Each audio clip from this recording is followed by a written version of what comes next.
Alors moi j'ai appris à trader, à faire de la modélisation de marché à l'époque, du vrai trading, pas du spiel comme on fait où tu achètes, tu mets un stop loss. Bienvenue dans ce nouvel épisode de Blocks. Aujourd'hui on reçoit Marc Mazur, véritable OG de la crypto. Il a investi au tout début, il y a plus de 10 ans quand personne n'y croyait. Moi j'ai mis plein de monde dans la crypto, tous les mecs que tu vois sur internet. Mis dans la crypto, mis dans la crypto. Mis dans la crypto, je me rappelle encore, en 2015. Entre guillemets, on est là pour l'argent, et toi, t'étais vraiment là pour la tech. Des algorithmes de NJ jusqu'à des applications d'identité gouvernementale, Marc est un véritable expert dans la technologie et vous partage son expertise dans le domaine de la blockchain. Est-ce que tu penses que Ethereum pourrait être remplacé par du Solana? Alors Ethereum, c'était bien. Moi je suis un early adopter. Alors il y a des choses que je sais que je peux pas te dire par rapport à Pump Fund. Le meilleur wallet, Tant j'aime. mieux que Ledger? Beaucoup mieux. C'est pas un vrai wallet, un vrai wallet c'est... Et il y a une piste très sérieuse qui arrive en Belgique pour Satoshi Nakamoto. Dans ce podcast, tu vas apprendre les meilleurs cryptos à surveiller, comment les dénicher, mais aussi les erreurs à ne pas faire. Et c'est un immense scam. Et Solana avec la tech, c'est fiable, c'est performant, ça bouge pas. Mais surtout, il va vous dévoiler les opportunités à ne pas manquer dans les prochaines années. C'est la tokenisation dans la blockchain, c'est le futur des actions. Quand tu vois les valorisations de toutes les grosses boîtes du Nasdaq et du US30, ça n'a aucun sens. Tout ça pour maintenir artificiellement un marché haut, et derrière c'est broken. D'ailleurs c'est pas compliqué, le marché des stocks a peur de la crypto. Le niveau de l'IA qu'on a aujourd'hui, on est avant le Minitel. On arrive peut-être au fax. T'as des grosses puissances mondiales où ils n'ont pas encore parlé de l'IA, quand ils vont en parler, ils vont éteindre tout le monde. Installez-vous bien, c'est Blocks, et c'est parti. Et aujourd'hui, des gens qui investissent massivement dans les c'est du suicide. Salut les gars, nouvel épisode de Blocks. Je suis en compagnie de Marc. Comment tu vas? Enchanté, magnifique, bien à toi. Très bien. En plus, tu connais là où on est en ce moment. Paramount, ça oui un petit peu quand même. De nombreuses années. Tu connais très bien Dubaï aussi, pour le coup. Ça fait 10 ans que je viens à Dubaï et 6 ans que je suis résident à Dubaï. Pour quelle raison? T'étais belge avant. Je suis toujours belge, on change pas de nationalité. Hein. Pour quelle raison Qu'est-ce qui t'a poussé à partir? Alors moi je suis arrivé à Dubaï il y a 10 ans pour participer à des séminaires d'une personne que tu connais peut-être qui s'appelle Olivier Seban, dans l'immobilier. C'est le pionnier de la formation en ligne. Okay. Tu regarderas, c'est quelqu'un, il a écrit un bouquin qui s'appelle Tout le monde mérite d'être riche. Et notamment c'est lui qui m'a donné les petits déclics à l'époque pour comment devenir entrepreneur, pour la petite histoire. Et c'est comme ça que j'ai atterri à Dubaï, parce que lui faisait ses séminaires à Dubaï il y a 10 ans. Et donc j'ai atterri sur la Palme la première fois. Et à 10 ans, c'était pas la même. Hein. Donc l'alcool, c'était dans des périmètres où il y avait des câbles autour, tu pouvais pas sortir, tu arrives à l'entrée de l'hôtel avec une meuf, on te demandait le certificat de mariage. Comment tu rentrais pas dans la même pièce avec elle. Donc c'est une autre époque. Il y avait pas le Bourge encore il y a 10 ans? Ouais, si, il y avait le Bourge, oui, bien sûr. Et puis après ça, voilà, les allers-retours, moi je venais juste en tant que touriste. Et puis après ça, petite optimisation fiscale. Moi j'ai d'abord fait le Portugal où il y avait des incentives, où il y avait des avantages pour payer moins d'impôts. Pendant 10 ans, puis après ça, Europe, disons que l'Europe c'est pas comme ça, que c'est plutôt comme ça. Et puis après ça, les Émirats, moi j'ai découvert les Émirats un peu par hasard en Covid, où j'étais en Espagne, parce que j'habitais à Marbella, et avec un ami à moi, on décide un 26 décembre, en lockdown, où il y avait beaucoup de restrictions, on voyait qu'à Dubaï c'était un petit peu comme ça, plutôt fiesta, de partir à Dubaï pour une dizaine de jours, puis on est resté 6 mois. Puis c'est comme ça que j'ai découvert un peu la culture locale aussi, j'ai rencontré beaucoup de gens, et je me suis rendu compte qu'il y avait beaucoup de désinformation sur les pays arabes, et que quand aujourd'hui tu as le président d'un pays dans lequel tu viens, où on se pose la question si sa femme elle est une femme ou pas, et qu'ici on parle de vision, d'évolution, de business, où les dirigeants du pays parlent de supporter les gens, de faire évoluer les choses, il y a quand même 2 poids 2 mesures. Plus, il y a l'aspect impôt aussi, il n'y a pas que ça, il y a le service, il y a la sécurité, et puis tout le monde est à Dubaï. Ici, tu peux rencontrer le numéro 2 dans l'or, hindou, comme tu peux rencontrer Jay-Z, comme tu peux rencontrer 50 Cent, comme tu peux rencontrer Renoir, comme tu peux rencontrer Gims, comme tu peux rencontrer n'importe qui. Et tout le monde est ici, parce que c'est ici que ça se passe aujourd'hui. Et donc il y a Dubaï, puis après ça il y a les Émirats, UAE, et puis il y a ce qu'on appelle GCC, Gulf Country City, où c'est tout, l'Arabie Saoudite, etc. Et l'Arabie Saoudite, aujourd'hui, c'est Dubaï il y a 10 ans. Il y a 30 millions de personnes locales. Ici, il y en a 3. Donc, il y a 10 fois plus de potentiel là. Il y a Neom, il y a The Line. Il y a plein de gros projets au niveau blockchain, crypto, IA, etc. En Europe, on se pose la question de créer un budget en France pour développer de l'IA.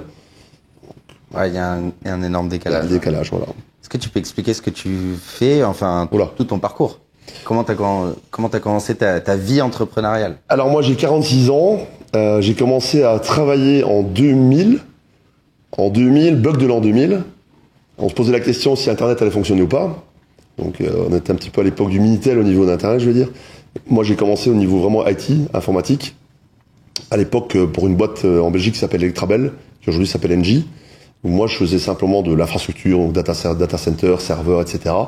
Et en 2000, voilà, je m'occupais des applications un petit peu critiques. J'arrivais toujours très tôt au boulot. Et donc, par la force des choses, je m'occupais des problèmes de la veille pendant la nuit. Et en 2000, ce qu'on appelle aujourd'hui l'entité de trading, donc on fait de l'achat-vente, etc., et vraiment du trading au niveau énergétique, c'était par téléphone, par fax et par messagerie Yahoo. Ok. Donc ça, c'était 2000, on tenait une idée du niveau des trucs. Et il y avait donc la salle de conduite, donc des entités de production, des centrales, où à l'époque, c'était le mec, il savait qu'il y avait des pauses chez les météorologistes, il anticipait les choses par feeling. Tout était par téléphone. Et puis après ça, en 2001, donc moi j'étais là, et en 2001, il y a eu l'ouverture du marché de l'électricité. Donc à l'époque, tout était étatisé. Donc c'était l'État belge qui contrôlait les centrales électriques belges, l'État français qui contrôlait via EDF les centrales électriques, puis l'ouverture du marché de l'énergie pour avoir une libre concurrence. Depuis l'Europe, c'est arrivé en même temps que l'Europe. Ouais. Ah non, c'est après. C'était 2001. Et un vendredi, on est venu me trouver en me disant voilà, il y a l'ouverture du marché de l'énergie, donc ils vont racheter des sociétés en France, notamment à Lyon, la Compagnie nationale du Rhône, la CNR. Donc il n'y a pas d'Engie, il n'y a pas de GDF, il n'y a rien. Il y a que dalle en France, zéro. Et le vendredi, on me dit voilà, ça t'intéresse, lundi, on part, et on part de zéro. Je dis ok. Donc me voilà parti avec un sac à dos avec 3 personnes, avec une camionnette qui part avec des serveurs pendant le week-end pour arriver à Lyon. Où ils rachetaient la centrale, la CNR, donc tous les barrages hydroélectriques entre la Suisse et Port-Saint-Louis, pour créer la première entité de ce qui est aujourd'hui Engie. Donc moi j'ai vécu, le mec avec moi, le futur directeur général, où on a choisi le plateau, la femme de ménage, pour commencer à créer ça. Ça s'appelait EDR, Énergie du Rhône. Okay. Et donc voilà, on a créé les systèmes d'information pour faire le trading de zéro, voilà, avec des boîtes comme Siemens, ABB, etc. Et pendant 3-4 ans, avec un sac à dos, on a fait toute l'Europe. Donc la France, l'Italie, la Pologne, la Hongrie, etc., etc. Toi, tu faisais la partie tech? Ouais, moi je faisais la partie tech. Les mecs du business, ils dessinaient sur un tableau, les traders dessinaient sur un tableau comment ça fonctionnait. Moi, je développais tout le système. On était une équipe de 3 personnes, 4. Pour donner une idée, on a fait toute l'Europe en 4 ans. ABB et Siemens avaient fait une offre pour faire un pays en 3 ans. Je pourrais dire, voilà. Donc on était vraiment comme des fous furieux, mais on dormait pas, quoi. C'était vraiment en mode commando. Et puis voilà, quoi. Moi j'ai fini donc CTO de l'entité de trading de ce qui s'appelle aujourd'hui Engie, donc de la défense, Bruxelles, etc. Où tout ce qu'on appelle l'EMS, donc Energy Management System, donc toute l'entité, tout le système de trading, on l'a développé de zéro, connecté avec les systèmes qui contrôlent les centrales en temps réel, qui allument, éteignent les centrales, qui font la régulation par rapport à la consommation des clients, avec les connectivités, avec les bourses internationales, etc., etc. Du coup, tu apprends à trader aussi comme ça à ce moment-là? Moi, j'ai appris à trader, à faire de la modélisation de marché à l'époque, du vrai trading, pas du spiel comme on fait, où tu achètes, tu mets un stop loss. Là, c'est chez Engie, ils font du trading forcé et contraint, parce que tu as, voilà, tu es en Europe, c'est l'euro, tu achètes des matières premières qui sont en dollars, en GBP, etc., donc tu as le risque de change. Et puis toi, en tant que client, bah, tu as ton contrat d'électricité où tu dis, voilà, mon prix est fixe pendant X années. Ouais. De l'autre côté, tu as une guerre, tu as le prix du pétrole qui explose, les machins, les trucs, etc. Donc ça fait comme ça. Et toi, tu payes, je sais pas, X. Et donc eux doivent compenser tout ça. Et donc ils font ce qu'on appelle des forecasts, des prévisionnels, sur 24 heures, sur un jour, 2 jours, une semaine, un mois, 10 ans. Et donc ils font des contrats futurs, ils font du hedging avec du FX, etc. Ils font des deals structurés pour pas avoir de la volatilité et contrer les variations de marché pour que le prix de l'énergie soit toujours le même, plus les contrats CO2, les machins, etc. etc. Ah. Ça, c'est du vrai trading. Le but du trading chez GDF-Suez, c'est pas gagner de l'argent, c'est ne pas en perdre. Et accessoirement, ils font ce qu'on appelle du PT, du proprietary trading, pour gagner de l'argent. Et depuis la crise de 2008, ça n'existe plus. Ouais, très différent de ce que les gens pensent du trading. Ah, exactement. Sur les réseaux. Ouais, exactement. Donc le vrai trading, on parle pas bancaire, dans une entité de trading comme GDF, c'est de hedger la variation du forex, le CO2, la variation du prix de l'énergie mondiale. Là, par exemple, il y a eu un blackout en Espagne, en Italie. Donc le prix de l'énergie. La semaine passée, là, t'as tout le Portugal, l'Espagne et une partie de la France qui était dans le noir pendant 8 heures d'affilée. On était là, nous, on sait pas ce qui se passe. Ah oui, ah quand même. Mais là, tu vois, par exemple, quand il y a eu ce blackout, le prix d'énergie, je vais dire un chiffre au hasard, par exemple, le prix qu'on appelle du mégawattheure, je dis un chiffre au hasard, disons que ça vaut 10, t'as un blackout, ça vaut 1000. Ah, d'accord. Et donc chaque heure, t'as la consommation, les prix sont exponentiels. Ça s'appelle l'énergie de pointe. Donc du trading, machin, t'as les mecs qui avaient du stockage d'énergie potentielle, parce qu'on stocke de l'énergie, il n'y a pas 10 000 façons pour stocker de l'énergie, tu la stockes avec de l'eau, donc tu pompes, tu stockes de l'eau, puis tu turbines, etc., ce genre de choses pour compenser. Donc ils ont fait des fortunes. Ça, c'était quelle année? De quoi? Ce que tu racontes? Le blackout? Non, ta vie de... Ah, ça c'était entre 2001 et 2015. Ok. Il n'y a pas de Bitcoin encore. Ça a commencé 2012. Moi j'ai acheté, donc oui, bon, si on repasse en arrière. Non, on a oublié la partie où tu es dans la cybersécurité. Alors c'est après. Alors moi je commence à trader en 2007. Ouais. 2007, il y a les premières plateformes en Belgique qui s'appellent VMS qui trade, où il y a les premières plateformes où on peut trader sur Futur et sur CFD avec des leviers, des trucs de ouf. À l'époque tout le monde, donc c'est facile, t'achètes, ça monte, tu gagnes. Puis je me rappelais toute ma vie, à l'époque j'investis dans l'immobilier, j'étais occupé de rénover, etc. Et je me rappelle, c'était au mois de juillet, je pense, j'étais avec mon pote là, on tradait comme des fous, tout se passait bien. Puis on est occupé, je sais plus, une réunion là de chantier, puis je reçois un SMS, bzout, margin call, 80%. C'est quoi ça? Continue, bzout, margin call, 100%. J'arrive à midi, je rentre, pouf, compte cramé. Et puis là, c'était le début de la crise subprime. Le CAC 40 perd 7-10% en 2-3 heures, etc. Les marchés tout en feu, etc. C'est pas trop ce qui se passe. Puis on regarde un peu, machin, on se renseigne, et puis voilà. Donc c'était le début de la crise subprime. Moi je l'ai pris, mais en pleine face, quoi. 15 000 €, merci, au revoir. Allez voir le film, comment il s'appelle? Big Short. The Big Short, voilà, qui retrace très bien cette époque. Incroyable, le film. Et ensuite, tu repars en Belgique. Ah, moi je suis en Belgique là. T'es toujours en Belgique? Ah là je suis en Belgique, 2007 je suis en Belgique, donc 2008 crise financière, puis après ça il y a le 11 septembre, des trucs comme ça, etc. Donc moi je l'ai vécu en salle de marché le 11 septembre chez GDF, à l'époque c'était Electrabel, on était en salle de marché, on voit le prix du pétrole qui explose, et c'était pas encore dans les news. Puis directement on voit dans les news CNN, machin, etc. C'était guerre quoi. Je crois qu'ils ont fait un film sur ça aussi, sur des traders où tu sais ils avaient visu directement sur les tours. Et les mecs, ils voient l'avion passer en direct, ils voient pas les cours qui bougent, et après, ils arrivent, ils se disent vite, on short. Ouais, je me rappelle, le prix du pétrole, ça fait bam! Tout le monde a gueulé sur le marché, c'était la guerre. Incroyable. Ouais, ça, c'était 2020 à l'époque, là. Et, puis après ça, voilà. Donc, forcément, 2011, on commence à parler de la blockchain. Moi, forcément, venant de la finance et de la sécurité et de l'IT, à l'époque, on voyait ça comme, dans la modélisation d'un modèle informatique, sur ce qu'on appelle les couches OSI. La couche physique, transport, présentation, etc. Donc c'est très théorique. Et à l'époque, on parlait de la blockchain comme étant une nouvelle couche, une 9e couche. Okay. Vraiment pour persistance des données, non-répudiation, distribution, distribuer, etc. Et moi, dès le début, je trouve ça incroyable, cette technologie. Moi, c'est la technologie qui m'a séduit, c'est pas l'investissement à la base. Je trouve ça incroyable d'avoir une persistance des données distribuée, pérenne et open source, où n'importe qui peut mettre un nœud chez lui et stocker de l'information, je veux dire, participer, contribuer au réseau. Et puis après ça, la première fois que moi j'ai acheté du Bitcoin, c'était par Coinbase. Ok les gars, j'ai pensé à un nouveau concept. On va le faire à partir de maintenant dans chaque épisode de Blocks. Ça va être simplement un DCA. Parce que ça fait plus d'1 an et demi que je fais des émissions. L'afficheur, il était peut-être à 35 000 $ un Bitcoin. Là, on est à 119 000. Et je me suis dit, si on avait mis ne serait-ce que 50 $ de crypto toutes les émissions, aujourd'hui, on serait blindé. Donc, je vais le faire à partir de maintenant et vous allez participer aussi. Ce que je vous demande, c'est, s'il vous plaît, dans les commentaires, mettez-moi des cryptos et chaque semaine, on va regarder celle qui a été le plus likée, la plus mentionnée et on l'achètera pour notre DCA Blocks. Voilà, j'appelle ça le DCA Blocks. Toutes les semaines, à chaque fois qu'il y a une émission qui sort, on fait le DCA. Donc c'est parti, on commence tout de suite. Et pour commencer, on va commencer avec Bitcoin parce que là, il n'y a pas de commentaire, c'est le premier. Et quoi de mieux que de commencer avec Bitcoin? Si on avait acheté d'ailleurs que du Bitcoin pendant ce bull run, on serait mieux loti que d'avoir acheté des altcoins. Donc on va prendre 50 $ par émission. Confirmé, vous avez acheté 50 $. Et comme ça, à chaque émission, chaque interview à partir de maintenant, on regardera le wallet ensemble, combien vous m'avez fait gagner, combien vous m'avez fait perdre, parce que je pense que vous allez mettre des cryptos de merde. Si c'est vraiment trop de la merde, je les prendrai pas. Et on va pouvoir voir l'évolution ensemble. Donc là, comme vous le voyez, je suis sur Kraken, on est partenaire avec eux et il y a une offre pour vous. Vous avez 50 € de BTC offert dès que vous déposez 200 €. Donc c'est pour les nouveaux comptes, pour ceux qui veulent tester la plateforme. C'est une plateforme qui existe depuis 2011. Ils sont régulés partout. Vous allez retrouver du futur, vous allez retrouver du stacking auto. Attends, je voulais vous montrer ça d'ailleurs. Ça c'est cool parce que je le vois pas sur tous les exchanges. Là, regardez dans votre portefeuille, vous avez un truc, c'est gain automatique et vous allez l'activer.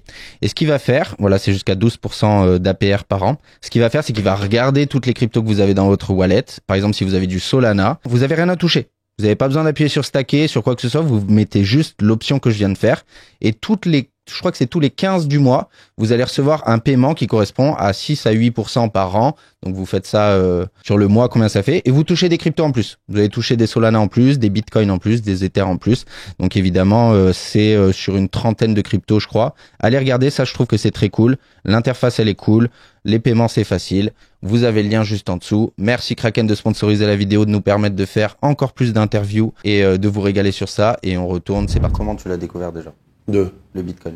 Par la technologie, par la blockchain. Ouais, mais est-ce que ça a été... Forum, Internet. Forum Internet, les news, évolution au niveau tech, IT. Donc moi, c'est par la tech que je l'ai appris, et la sécurité. C'est comme ça que j'ai découvert. Puis 2012, il y a plein de gens à l'époque avant moi qui achetaient du Bitcoin underground avec du cash pour acheter des stéroïdes. Okay. Moi, je connais plein de gens qui achetaient début 2012, etc., du Bitcoin juste pour acheter sur le marché noir, livré à la maison sur Silk Road. Ouais, pas forcément Silk Road parce que là c'était de la drogue, mais des trucs similaires, mais au niveau amphétamine, etc. À l'époque, c'était vraiment place to be, c'était Bitcoin pour acheter des amphétamines. Moi, j'achète les premiers par Coinbase, c'était fin 2012, je pense. Ils étaient déjà là, Coinbase? Ah ouais, 2012-2013, mémoire. Dans ces eaux-là, j'ai acheté $50 les premiers. Ok. Et voilà, moi j'étais à fond dedans, je trouvais ça incroyable à l'époque, donc la volatilité c'était un bordel. Hein.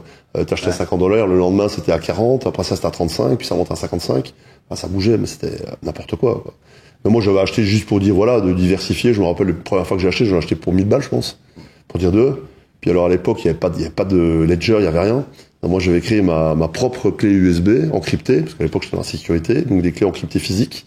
Et j'avais mis moi-même mon premier wallet, où ça prenait 10 heures à synchroniser la blockchain, tu mettais dans la clé USB dedans, ça mettait 10 heures à synchroniser la blockchain pour stocker mes pauvres bitcoins là-dessus, quoi. Et puis voilà, quoi, c'est comme ça que ça a commencé. Et puis j'ai toujours suivi ça de près, toutes ces évolutions. Puis moi j'étais un fervent défenseur de unbanking, donc on parle là du 2015. Moi j'ai mis plein de monde dans la crypto, tous les mecs que tu vois sur internet. Rodolphe Stéphane, mis dans la crypto. Jean-Luc Cussac, mis dans la crypto. Romain Bayeul, mis dans la crypto. Je me rappelle encore, en 2015, je lui parle du Bitcoin, de la crypto. Ouais, c'est de la merde, c'est de l'arnaque et tout. Ouais, je crois. Et en fait, tu sais comment j'ai convaincu beaucoup de personnes? Il y a un reportage sur Netflix et maintenant c'est sur YouTube. Ça s'appelle Banking on Bitcoin. Okay. Et ce reportage explique toute la genèse de la blockchain, crypto, etc., les premiers exchanges, Silk Road, etc. Le fait que voilà, ce soit non centralisé, etc. Il a regardé le reportage. À la fin du reportage, je me rappelle, il m'appelle, il me dit c'est ça qu'il faut faire. Je dis ouais, je te l'ai dit. Il y a plein de gens, hein, tous les mecs que tu vois sur les réseaux, là, toutes les lettres de l'alphabet, là, les ZT, machin, les A et les bazars. Tous ces gens-là, c'est moi qui, à l'époque, début Covid, tous ces mecs-là, c'est moi qui les ai en crypto. Donc t'étais vraiment convaincu. Parce que c'est bizarre, tu sais, nous, on a cette blague, en plus on dit ouais, on est là pour la tech, entre guillemets, on est là pour l'argent. Mais toi, t'étais vraiment là pour la tech. Ouais, tech, sécurité, je trouve ça incroyable. Décentralisation. Moi, c'était le stockage d'informations décentralisées, non répudiable. Ça, c'est le truc, c'était incroyable. Mais que Bitcoin. Alors, attends, à l'époque, on est en 2012, 2013. Ouais. Après ça, Ethereum qui arrive, là, incroyable, on peut faire des DApp, mettre des smart contrats, donc ça c'est la révolution d'un point de vue développement applicatif, pour pouvoir créer des applications où personne ne peut prendre le contrôle. Tu renonces au contrat, etc. T'as un smart contract qui est là, qui vit, tu mets un front-end dessus, c'est parti, etc. Ou bien tu peux faire des interactions entre les smart contracts, etc. Voilà. Je trouve ça incroyable. Donc Ethereum fait fervent défenseur. À l'époque, XRP, à fond XRP, parce que moi je viens à l'époque, donc après NJ, moi je pars dans le monde bancaire. XRP, remplacement de Swift, paiements interbancaires et tout. Entre-temps, ça a changé. Après ça, je vais descendre XRP dans 10 minutes. Ah bon? Ouais. Allez, ça, c'est autre chose. Et donc voilà. Les boîtes s'y intéressaient déjà à l'époque? Ouais. Donc moi j'ai dans ton coin. Alors bon, attends, je me souviens plus des dates. Mais attends, on est en 24, moi, ouais, 2014. Moi, je faisais des projets avec Atos. Dans le paiement, etc. À l'époque, Atos déjà regardait, j'en reparlais justement, j'ai fait un collier avec un mec d'Atos. À l'époque 2014-2015, Atos regardait déjà pour faire un POC d'intégration des systèmes de paiement crypto dans les terminaux de paiement, dans les TPE. C'est les mecs qui font les QR codes et tout Atos, tous les terminaux de paiement partout dans le monde, c'est Atos. C'est le deuxième plus gros réseau d'acquiring au troisième au monde. Il y a Edouard Philippe là-bas, non? Il y a eu un move comme ça à un moment où il y a un des gars qui est parti. Ok. Bon. Et donc voilà, donc oui, il y a quand même beaucoup de trucs. Moi, chez BNP, À l'époque, je faisais des projets un peu stratégiques en Belgique, donc BNP Paribas Fortis, où on avait fait des POC d'utilisation de la blockchain pour stocker des logs, donc des data logs, sur des transactions bancaires. Parce que le problème, tu as toujours le risque du root, donc la personne qui a le plus de droits, qui peut modifier des datas dans une database ou dans les logs. Peu importe, en crypte, machin, le mec qui peut faire ça. Et en fait, l'idée, à l'époque, j'avais fait un POC, qui d'ailleurs, je pense, s'était implémenté, où donc toutes les logs, donc tu crées un mécanisme de signature pour toutes les logs, donc c'est signé, tu peux pas la modifier parce que tu as les signatures pour chaque trace, et la signature, tu la stockes dans la blockchain. Et donc si tu as un auditeur qui vient externe, prouve-moi que ce log n'a pas été modifié. Pas de problème, prends le log, transaction Intel, tu as la signature, tu vas dans la blockchain, tu prends la signature, tu compares, tu vois qu'elle n'a pas changé, donc tu as une non-répudiation, tu as une preuve qu'il n'y a pas eu de changement, tout simplement. On ne parle pas de stocker de la valeur de la monnaie dans la blockchain, mais dans la partie note d'une transaction, qui coûte rien, peu importe la blockchain, tu peux stocker de la data. Donc ça, vous faites des POC et c'est approuvé et c'est en place ou pas du tout? Ils ont abandonné? Je me rappelle pas, je me contacte depuis, mais je sais utiliser pour le stockage de signature, pour faire de la non-répudiation par après. Donc toi qui es très tech, est-ce que tu penses que Ethereum pourrait être remplacé par du Solana, du Sui? C'est un peu... Non mais c'est vrai. J'ai fait une vidéo il y a 3 semaines, flip Solana Ethereum. Ah ouais? Pour toi ça va flip Alors Ethereum, c'était bien. Moi, je suis un early adopter Solana. Okay. Moi, j'ai acheté mes premiers Solana à 0,27. J'en ai parlé sur les 0 à 0,35. J'ai rendu énormément de gens très très riches à cause de ça. Parce que j'achetais et puis j'expliquais comment faire tenir les positions et rajouter faire du pyramidage à la hausse. Et on est monté, on a vendu moi j'ai vendu 50% à 110. Non, pas 40% à 110. Et puis on a tenu jusqu'à 220. Puis après ça, bon, la chute, etc. Racheter, enfin, les FTX, les machins. Mais moi, la tech de Solana, c'est nouveau de ma technologie de Solana, Proof of History qui m'a séduit. Okay. À l'époque, on est en Proof of Work sur Ethereum. On parle de passer en Proof of Stake, on n'y est pas encore. Il y a Solana qui arrive. Incroyable, performance, nombre de transactions par seconde, etc. Bon, il y a eu des problèmes de disponibilité, etc. à l'époque. Mais la tech, elle était incroyable. Et aussi, tout le stack de développement, tous les DApps, tout ce qui arrive, etc. C'était incroyable. Moi, c'est aussi du nouveau, ce qui m'a séduit, c'est la tech sur Solana. Est-ce qu'aujourd'hui, ils font pas fausse route à aller se mettre que dans les meme coins et...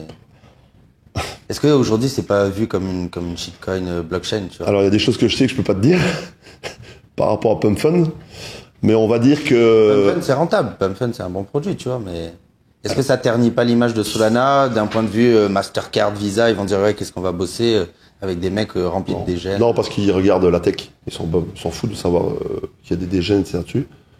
Mais c'est une réponse au marché. Ouais. Les mecs qui veulent être millionnaires dans 10 minutes ou en 3 jours, bah on leur apporte une solution à leur demande. Après ça, quand tu regardes les stats, il y a 0,027% des gens qui gagnent de l'argent avec les mêmes. Ouais. Bon, après ça, il y en a qui en gagnent, il y en a qui en perdent, puis il y a il y a des initiés, enfin je ne vais pas t'expliquer, mais c'est un immense scam organisé. Voilà. Donc, mais ça crée de l'adoption, etc. Après ça, ça peut être négatif, néo-positif, bien vu, mal vu. Il y a des gens qui gagnent, des gens qui perdent. De toute façon, c'est bien, les marchés financiers, c'est un marché à vase clos. S'il y a un mec qui gagne, il y en a un qui perd. Dans tout, les actions, peu importe. Donc, à part là, que c'est des grosses volatilités et des gros volumes, des mecs qui partent avec la caisse. Mais les grosses boîtes s'en foutent. C'est la tech qui les intéresse.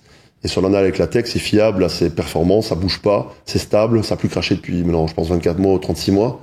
L'adoption est là, les stacks de dev sont là. T'as tous les gros DApps qui sont dessus. PumpFun qui est là. Et tu risques de voir bientôt un renouveau sur PumpFun, mais je peux pas en parler. C'est quoi, c'est le DEX? C'est sorti ça, non? Ouais, mais il y a d'autres trucs qui vont arriver. D'autres trucs? Ouais, je peux pas dire. Du perpétuel, ouais. Non, on va voir.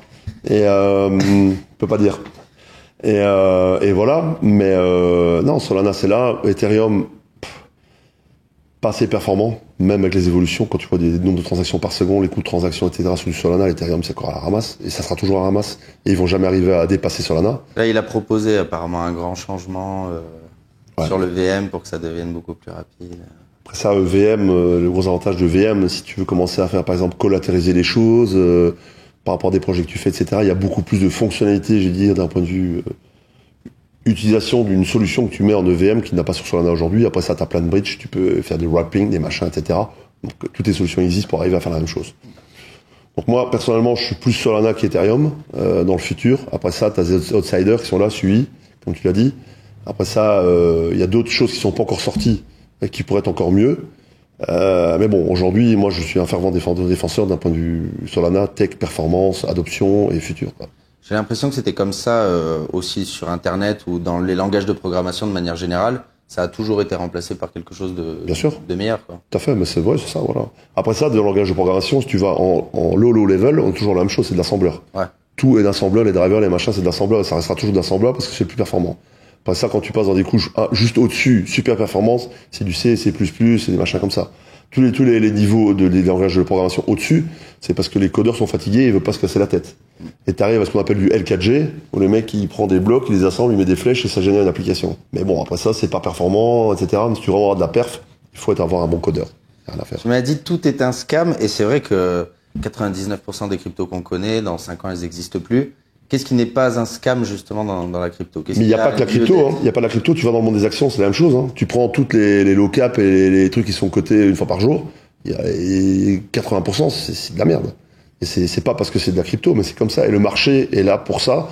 Ça nettoie. Après ça, dans ces petites boîtes, t'en as qui percent, etc. Et au départ, c'est toujours une low cap. Et c'est toujours un truc où il y a du potentiel, mais on sait pas. Et après ça, il faut faire la différence entre une équipe où il y a rien derrière, où il veut se barrer avec la caisse. Mantra, il y a pas longtemps. Ouais, c'est vrai. Merci, au revoir. Mantra, Mantra, vas-y, moi ça m'intéresse pas, Mantra. J'ai jamais mis 1 euro dans Mantra. Et Est-ce qu'il y a des trucs qui font sens, qui vont rester sur le long terme? On entend beaucoup parler de RWA. Tu penses que ça, c'est une bonne idée, par exemple? RWA, en fait, RWA, c'est la tokenisation dans la blockchain, c'est le futur des actions. Parce qu'aujourd'hui, au niveau des actions, marché US, etc., tu as énormément de manipulation. Tu as tout ce qui est injection de liquidité au niveau des US. Ils émettent des billets alors qu'il n'y a pas plus la parité avec l'or et il n'y a rien derrière. Avec le quantitative easing, ils rachètent leurs propres indices pour tout faire monter artificiellement. Quand tu vois les valorisations de toutes les grosses boîtes du Nasdaq et du US 30, ça n'a aucun sens. Tout ça pour maintenir artificiellement un marché haut, et derrière c'est broken. Enfin, c'est compliqué. Et ce qu'il y a, c'est voilà, quand tu vas dans la blockchain, tout est tracé, tu peux tout vérifier, et tu peux créer beaucoup plus facilement de la tokenisation, de la titrisation digitale, hein, pour parler dans un langage un peu plus familier. Aujourd'hui, facilement, si à Dubaï, tu prends une licence VARA, tu viens chez moi à Ras El Khaimah, t'as DAO Rack DAO qui existe depuis 2 mois, tu ouvres une boîte, tu tokenises comme ça. C'est là. Et moi, parts de la boîte. Voilà, c'est ça. Moi, je suis occupé dans un gros projet, petite pub, No Beer Zone, où je fais une DAO avec un fonds d'investissement énorme qui va être derrière. Et voilà, et la tokenisation, c'est le futur du marché du stocks. D'ailleurs, c'est pas compliqué. Le marché des stocks a peur de la crypto. 2026, tout déménage à Texas. Je sais pas si tu sais, mais le marché sera continu. Okay. Le marché des actions ne va plus s'arrêter. C'est 24, 24, 7, 7. Ah, ok. En 2026. Okay. Pour concurrencer la crypto. Ouais. C'est bien la preuve. Mais ça va être compliqué pour eux. Hein. Pas sur toutes les actions, sur tout, que le Nasdaq tous les US. Ils déménagent au Texas, ils ont mis des incentives, pas d'impôts, etc. Tu vas au Texas, là, les prix sont occupés d'exploser. Tout le monde, tous les traders sont occupés de tout ouvrir au Texas. En 2026, t'as un marché continu sur les actions. Même le week-end. 24, 7. Les mecs qui vont devoir bosser, ok. Et donc voilà, donc c'est bien la preuve qu'ils sentent que le marché va vers ça pour essayer de le concurrencer. Mais il y a tellement. Moi, j'étais à Paris Blockchain Week là, voir un peu. En France, là, il y a tellement d'incubateurs, tellement de plateformes pour faciliter la régulation, les projets, etc. C'est incroyable. Par contre, en France, vous avez un gros problème. Ça s'appelle MiCA en Europe. Ouais. C'est bien de tokeniser, mais si t'as pas l'identité. Par exemple, moi j'ai créé une petite identité numérique il y a 10 ans qui s'appelle It's Me, ouais. Et on est occupé de la porter en France aussi. Et je parlais justement avec les gens de la Paris Blockchain Week qui devaient voir Hidalgo et les gens de chez vous, je sais pas quoi là, qui s'occupent de ça. Je comprends très bien comment des mecs qui sont dans la banque des dépôts s'occupent de la digitalisation du pays, mais bon, ça c'est encore autre chose. J'ai arrêté de comprendre comment ça se passait en France depuis que vous êtes toujours au chèque. Mais si vous n'avez pas l'identité digitale, vous ne saurez rien faire parce qu'il y a MiCA. Donc c'est bien de tokeniser, c'est bien de titriser digitalement. Parce que tu es dans la banque, tu achètes avec un easing, tu achètes des actions, le KYC il est fait, etc. Donc il n'y a pas de problème. Mais tu arrives dans la blockchain, si tu n'as pas l'identité, tu ne pourras rien faire. Avec ta carte d'identité périmée de BF française, tu ne vas pas aller loin. Et là, c'est le gros problème que vous avez, en France et en Europe, hors Belgique, Luxembourg, Hollande, parce que là ils utilisent It's Me, c'est le bootstraps du KYC. Okay. Et après, tu vas commencer à scanner une carte d'identité, faire un machin, un truc, un bazar, c'est mort. Puis après ça, il y a le life cycle. Tous les 3 ans, il faut refaire le KYC. Ça coûte. Il faut remettre la carte, il faut le suivre. Tu auras acheté. Si tu le fais pas, on fait quoi? On garde tes tokens, on bloque le compte. Ça va à l'encontre de la blockchain, ça va à l'encontre de la décentralisation. Il y a un très gros bordel autour de l'identité et du suivi de la validation d'identité, et ce qu'on appelle aussi l'AML dans la blockchain. Donc c'est-à-dire regarder que les USD que tu veux utiliser, d'où ils viennent, et si on propre ou pas. Et donc ça c'est le gros challenge en Europe, c'est MiCA, par rapport à la tokenisation. Ouais, comme tu dis, il y a un vrai pont à faire. Il y a un pont. S'il n'y a pas ça, et le Web3 sur ça. Tu es obligé d'avoir l'ID, l'identité. Et tout ce qui était zero knowledge proof, etc., ça va rentrer en jeu sur ce point-là. Tout à fait, ouais. Ok, je vois. L'IA, qu'est-ce que tu en penses aussi dans la blockchain? Parce que là, ça a été un peu... Alors l'année dernière, c'était Memecoin et IA énormément. Alors pour performeurs. J'ai été à une énorme conférence un peu underground IA au Texas il y a un mois, où il y avait des mecs, des sommités, genre le mec qui a formé Tai Lopez, l'autre il passe sur CNBC, il est associé avec Grant Cardone, enfin tu vois, genre de truc. Moi je fais de l'IA depuis 2001. L'IA aujourd'hui c'est juste un nom pour dire joli, c'est IA. Mais en fait c'est du machine learning. Si tu regardes historiquement, machine learning, ça existe depuis les années 70-80. Et en fait, quand tu vas dans un système industriel, n'importe lequel, c'est un système de self-learning. T'as une chaîne de production, t'as une entrée, t'as un process, t'as une sortie, et la sortie repasse dans un système qui calcule pour recalibrer l'entrée. C'est un IA. C'est simplement, ça existe depuis toujours. Les PLC, LLM. Ok. Et aujourd'hui, voilà, c'était amélioré pour pouvoir traiter de la vidéo, du son, de l'image, du texte, etc. et créer ces bases de connaissances pour après ça les interroger. Mais je dis ça existe depuis toujours, entre guillemets. Mais est-ce que ça fait sens dans la blockchain? Parce qu'on nous a fait croire que oui. Alors moi j'ai un peu de mal à y croire. Bon, alors moi je vais te dire un truc. Le niveau de l'IA qu'on a aujourd'hui, on est avant le Minitel. On arrive peut-être au fax. Et aujourd'hui, les gens qui investissent massivement dans les agents IA, c'est du suicide. Parce qu'aujourd'hui, là, on l'a bien vu, t'as eu l'effet DeepSeek. T'as vu le marché, la réaction du marché. Et moi, je peux te dire de choses que je sais, que de nouveau, je peux pas dire. T'as des grosses puissances mondiales où ils n'ont pas encore parlé de l'IA. Quand ils vont en parler, ils vont éteindre tout le monde. Surtout du côté BRICS, mais côté plutôt R de BRICS. Je peux te dire que ces gens-là, ils sont à un état d'avancement inné par rapport à tout le reste. Et aujourd'hui, investir massivement dans l'IA, c'est du casino. Okay. Donc oui, tu peux investir un peu des agents IA.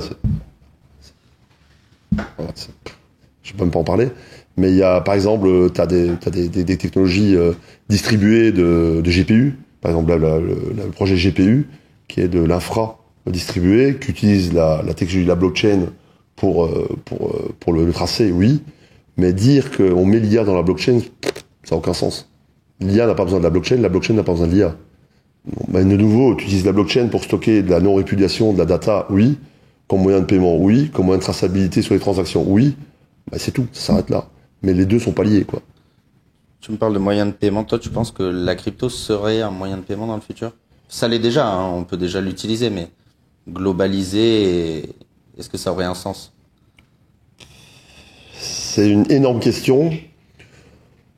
Ça peut, mais à partir du moment où ici, par exemple, où tu as des solutions où tu fais crypto AED ou crypto USD ou crypto euro instantanément, pourquoi? Tu as la crypto qui est derrière, etc. Tu payes ta Visa, ta Mastercard. Visa, Mastercard, c'est un brand d'acceptance, comme un mec, etc. mondial. Solana ou USDT, c'est pas un brand d'acceptance mondiale. Et donc, il y a le temps que ce soit accepté partout, ça va prendre des années. Pourquoi? Pour bypasser le réseau de paiement, les terminaux, etc. qui sont là depuis longtemps. Tu sais, dans le paiement, quand tu payes, donc il y a le marchand, lui, il paye l'allocation du terminal. Ouais. Toi, ta carte, elle est gratuite. Tu payes pas la transaction. Le marchand, on prend un pourcentage sur la vente. Et derrière, t'as l'acquiring, etc., où il y a des frais de transaction. Mais on parle de cents, de dizaines de cents, de milliers de cents. C'est rien. Donc, tu vois, de remplacer tout ça par de la blockchain, le nombre de transactions par seconde, c'est des volumes énormes, hein. Atos, que je t'ai dit qu'on parlait juste avant, qui est le troisième acquéreur, on parle de, je sais pas, dizaines de millions de transactions par seconde. Avec derrière tous les systèmes, ça passe pas, il y a un rollback, tu peux faire de la préautorisation, tu vas à la pompe, tu mets ta carte, ouais. On te bloque 100 €, tu payes, etc. Tout ça n'existe pas dans la blockchain. Mais pour arriver à ce niveau de maturité, c'est très compliqué. Donc, après, c'était plus dans l'optique, dans le sens où ils veulent introduire les CBDC, ils veulent supprimer le cash, alors etc. Ça, c'est autre chose, ça. Est-ce que les gens se tourneraient vers la crypto? Alors, attends, le CBDC, c'est autre chose. Si on parle de la crypto existante, tu parles du USDT, peu importe. Si tu parles au niveau CBDC, c'est autre chose. Là, c'est digitaliser l'euro, le dollar, etc., pour ne plus passer par le SWIFT et tous les euros d'acquiring, pour avoir de la traçabilité et de l'interopérabilité. Ça, c'est autre chose. Mais toi, en tant que client, tu verras jamais la blockchain. Ouais. Toi, tu vas dans ton application BNP ING, d'ailleurs, c'est de l'euro numérique, c'est peut-être déjà le cas que tu ne sais pas, et c'est tout. Mais toi, tu vas jamais avoir une application qui va se connecter sur la blockchain. Il y aura une interface entre les deux avec la banque. Donc, pour toi, c'est dire transparent. si demain, ils nous retirent le cash. Ah ben, c'est le cas. En Si France. demain, nous retire le cash, ouais. est-ce que les gens vont être plus poussés vers le Bitcoin, Monero, etc., pour pouvoir faire des transactions? Alors, je veux dire, le PK moyen, non. Les gens un peu geeks qui veulent être hors système, oui. Les gens qui veulent avoir la portabilité, s'il y a un problème, qu'on bloque pas leur compte en banque et prendre un bateau et aller à l'autre côté du monde, oui. Ceux qui sont éveillés, oui. Mais le PK moyen, non. Ce qui est le cas aujourd'hui, hein. Tu regardes aujourd'hui, il y a quoi, 6% de la population qui a un wallet ou qui connaît la blockchain, la crypto. C'est la preuve. Comment ne plus être le Pékin moyen, alors? Comment se former en crypto, toi, par exemple? Comment tu t'es formé? Comment tu continues à... Bah, moi, je suis autodidacte, donc moi, j'ai découvert ça tout seul. Après ça, moi, je fais des formations aussi, j'explique, j'essaie d'évangéliser. Moi, je suis early adopter unbanking. Je suis unbanked depuis 2017-2016, avec des WireX, avec des wallets. À l'époque, bon, Celsius, voilà, il y a eu un petit problème avec Celsius. Mais il y a du Nexo, il y a plein de solutions, il y a les wallets distribués, il y a les tangèmes, etc. Il y a plein de choses. Moi, je fais ça depuis toujours. Moi, sur des comptes en banque classiques, j'ai quasi rien. Tout est en crypto depuis des années, landing stacking, etc. Que ça rapporte beaucoup plus, portabilité. Il y a une guerre. C'est une des raisons pourquoi aussi j'ai déménagé à Marbella. Le Maroc est en face. En cas de conflit ou quoi, bah, tu prends un bateau, t'es en face, tu changes de continent, c'est fini. Après ça, on prend les gens pour un cinglé. Mais quand on voit vers quoi on va, peut-être pas si tort que ça. Et Dubaï, c'est un plan B, c'est devenu maintenant un plan A. L'Europe est un plan vacances, je veux dire. Et puis moi, mon plan B de Dubaï, c'est Afrique du Sud. Là, avec mon associé, on a occupé d'acheter une maison en Afrique du Sud, parce que c'est encore un autre pays, c'est le cœur financier de l'Afrique, BRICS. Il y a énormément de choses à faire, et c'est le cœur du monde, quoi, au niveau autonomie sur la nourriture, énergie, tout. Qu'à Dubaï, c'était construit sur un désert où le sable était importé. Donc aujourd'hui, c'est là.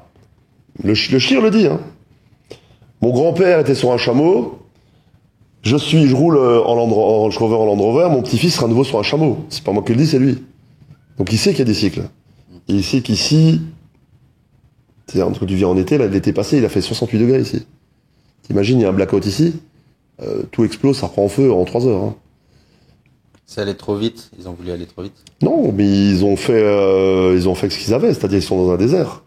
Et ils ont construit quelque chose qui est incroyable. Ça a 82 ans, Dubaï 81 ans. C'est incroyable où ils en sont d'un point de digitalisation. Moi j'étais choqué quand je suis arrivé là il y a 6 ans. Je me rappelle, j'ouvre un compte bancaire chez DCB, ils avaient fait une faute dans mon nom.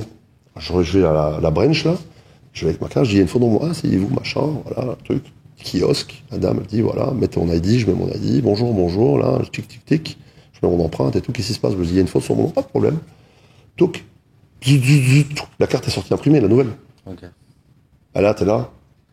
Non, à l'époque, je faisais les projets sur BNP. Ouais. J'ai dit, il y a un petit décalage. Ouais. Et tout, tu vas à Dubaï Police, t'achètes une voiture, tu vas à l'RTA, instantanément t'as les plaques, instantanément t'as les papiers de la voiture, instantanément t'as l'assurance. Hier, j'ai acheté un classe V, je l'ai acheté à distance, j'ai payé en crypto. Le mec a payé a fait le change direct. Il a payé la voiture, est allé, a mis la plaque, sorti l'assurance et tout. 1 heure après, la voiture était dans le parking ici, en bas là. Vas-y, va faire ça en Europe. Ça n'existe pas. Ah, c'est ça que beaucoup de Français me disent aussi quand ils retournent en France, ils se disent merde. Le service, c'est une catastrophe. Le service, c'est une catastrophe. Au-delà des impôts, etc. Voilà. C'est le service, la sécurité, il y a tout. T'achètes un appartement ici, t'achètes en 3 heures, t'as les clés, quoi. Recordement fibre optique. La Razelcam, je m'installe il y a 2 semaines. J'arrive au mall. Bonjour, je voudrais la fibre optique. Installez-vous. Question. Après ça, ils sont un peu chiants parce qu'ils veulent te vendre n'importe quoi. Ouais. T'as plus de 20 minutes de discussion. C'est ça, et ça. Non, oui, non, oui. Ok, dans les 48 heures, c'est fait. 3 heures plus tard, le mec m'appelait. Je suis devant chez toi, t'es là? Oui. Il a fait clic. C'était fini. Okay. Et il dit l'électricité, il dit l'eau.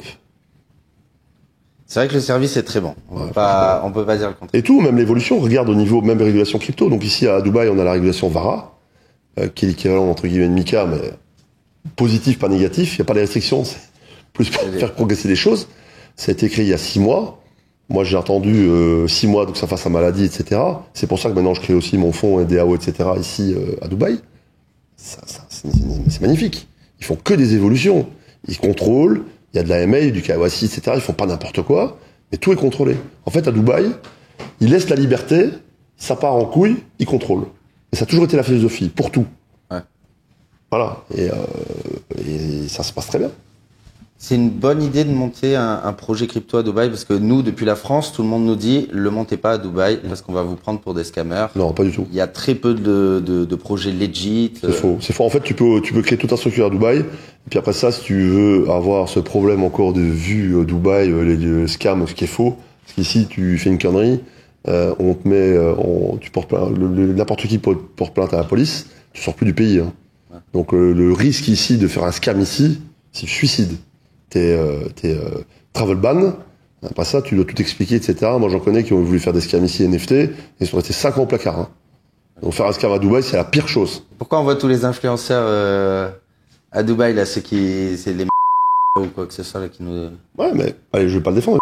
Il fait pas de scam. Là. Aujourd'hui, il fait pas de scam. Non, c'est vrai. Il fait de... C'est considéré comme un scam en France. Il fait... Ouais, mais il fait... Même les... Je vais pas citer les blazes, mais les machins, etc., ils font pas des scams. Je vais pas les défendre. Moi, je fais pas ça. Ouais. Mais ils font apporteur d'affaires pour un broker. Ouais, c'est vrai. Et ils te disent, déposez 500 € et suivez ce que je fais. Bah, ça, c'est pas eux qui cliquent sur le bouton. Le broker derrière, il est régulé. Il manipule pas les cours. Ouais, c'est vrai. Après ça, si tu suis un trade qui est de la merde ou pas, c'est un autre problème. Mais je vais pas les défendre. Mais moi, j'ai jamais fait d'affiliation. Jamais. CFD, machin. Jamais. Parce que c'est pas dans la vision des choses. Parce que je connais très bien comment fonctionnent les brokers, Booka, Bookbay, etc. Et voilà, moi, ça fait partie du marché. C'est une réponse. Ce serait pas eux, c'est quelqu'un d'autre. Les CFD, c'est la partie de chip des futurs qui a été créée à l'époque pour le retail. Parce que les futurs, bah, tu achètes un contrat futur, c'est du 1000, 2000, 3000 pour une position, par rapport à ce que tu fais. Après, c'est les micro-futurs, les machins. Et le CFD est une réponse au marché retail.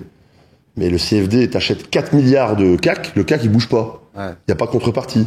Même si tu es book A, il n'y a pas, parce que le fournisseur de liquidité derrière, il n'y a pas d'exécution sur le marché. Donc c'est du fictif, entre guillemets. Et après ça, bon, juste pour une petite explication, c'est quoi Book A, Book B? Bah, quand vous arrivez, bonjour, j'ouvre un compte en passant par le lien de A, B, C, D, Z, machin. Bah, déjà, vous êtes flagué comme étant un mec qui n'y connaît rien. Et vous êtes dans le Book B. Et le Book B, bah, ça veut dire que quand vous allez passer votre trade, il va même pas être exécuté sur le fournisseur de liquidité. C'est la plateforme, le broker, qui garde le trade est ouvert, etc. Vous gagnez, vous avez l'argent. Vous perdez, il prend l'argent, il le met dans la poche. Tandis que si vous êtes book A parce que vous êtes bon et vous perdez, c'est exécuté sur le marché et le broker prend juste des fees. Ça se rappelle book A, book B. Donc forcément, bah, book B, comme l'argent va dans la poche, après ça, bonjour Z, voici 800 €, 800 $ d'affiliation pour toi qui as déposé 2 fois 500 et qui a tout perdu. Pas moi qui l'ai dit, hein. Il y a un mec sur Brut qui a déjà fait les reportages, il y a des reportages sur Blata, etc. Moi je dis rien, j'explique juste ce qui se passe. Hein. Pas ça, voilà. C'est pas eux, c'est quelqu'un d'autre, mais c'est pas une arnaque. Mais les gens sont de plus en plus éduqués sur ça maintenant. Ouais, après ça, notre ami Blata, oui, il a fait de la merde, il a fait des trucs avec des NFT, des machins, des brawls, etc. Comme tout, hein, les BILO1, hein, tous ils ont fait des parties avec la caisse. Mais ça c'est autre chose, ça c'est du vrai scam. Après ça, voilà, mais après ça, de nouveau, le problème est toujours entre la chaise et le clavier. Et ils se font manipuler les gens, ils croient ils veulent être millionnaires avec 500 $, ils sont pas éduqués. Il n'y a pas d'éducation financière à l'école. Tu vas en Russie, tu parles avec n'importe quelle fille russe, elles ont toutes fait l'université, elles vont jamais tomber dans des trucs comme ça, parce qu'elles ont été éduquées financièrement. Tu vas en Suisse, il y a aussi d'éducation financière, en Allemagne il y en a plus. Nous, tu sors de l'école en Belgique et en France, tu commences à travailler, tu sais rien. Tu sais même pas dans quoi investir, combattre, c'est quoi l'inflation, combattre l'inflation, comment, tu sais rien. C'est une catastrophe. Ouais, il y a une vraie éducation à refaire. Vraie éducation. Alors qu'on a des modèles qui fonctionnent, hein, on voit qu'en Suisse ou même aux States. Bien sûr. Après ça, je pense que c'est une volonté pour faire un nivellement par le bas. Ici, c'est le cas aussi, j'imagine. Ici, ils sont éduqués, ici. Ah oui. C'est notre approche. Comment toi, tu diversifies du coup ton patrimoine? Qu'est-ce que tu conseillerais aux gens? Est-ce que c'est toujours le bon moment d'investir dans la crypto en ce moment? Alors, faut donner la date. Il y a des meilleurs marchés. Donne la date. On est le 7 mai. On est le 7 mai 2025. Alors, ça dépend où tu en es dans ta vie. Tu sors de l'école, t'as pas de patrimoine et t'es employé immobilier.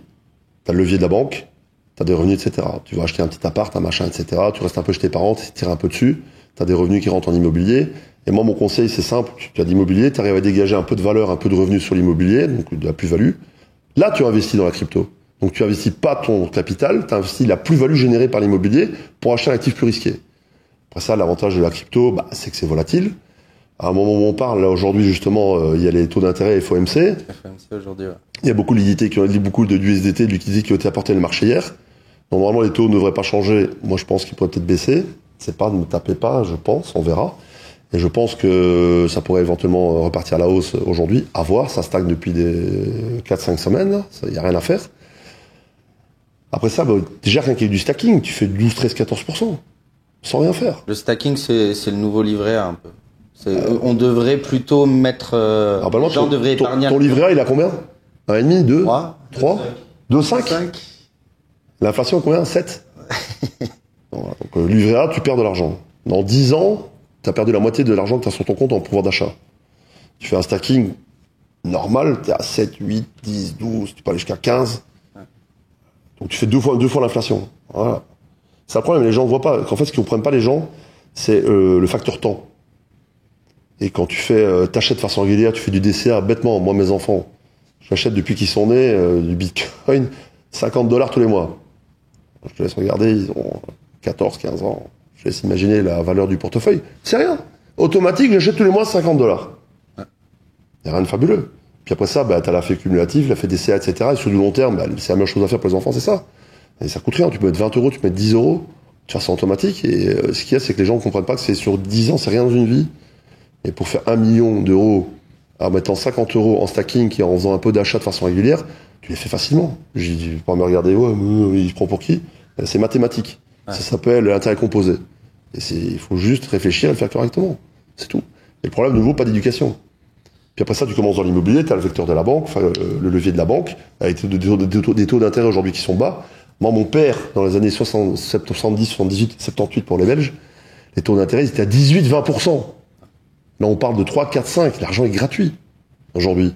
Et donc, tu as le vecteur le vecteur immobilier. Après ça, l'immobilier, c'est aussi risqué. C'est un marché liquide, etc. Tu peux acheter des petits apparts, tu fais des colocations, etc. Là, tu fais de la plus-value. Avec la plus-value, tu investis dans quelque chose de plus risqué. Quelque chose de plus risqué, tu peux investir dans autre chose. Tu fais une pyramide.